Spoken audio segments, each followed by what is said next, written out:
ITI Copa ট্রেডের 2023-24 বর্ষের ছাত্রছাত্রী আমরা HTML এবং CSS এর সাহায্যে একটি ওয়েবসাইট বানানোর প্রচেষ্টা করেছি। রাহুল মণ্ডল এবং আমাকে সাহায্য করেছেন বিক্রম শাহ, প্রিয়াঙ্কা খাতুন, সুমি খাতুন এবং সেলিম।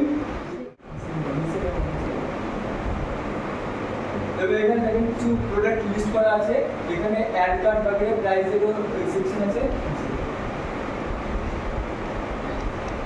এখানে নিচে উইথিন কালেকশন এন্ড নিচে আপকামিং প্রোডাক্ট আছে।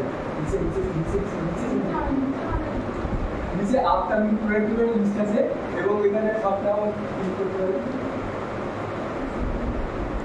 তাহলে আরো একটা পেজ ওপেন হবে যেখানে কিছু প্রোডাক্ট আইটেম দেখতে পাবেন এবং বুম বাটনে কাজ করবেন। এটাই হলো আমাদের ওয়েবসাইটের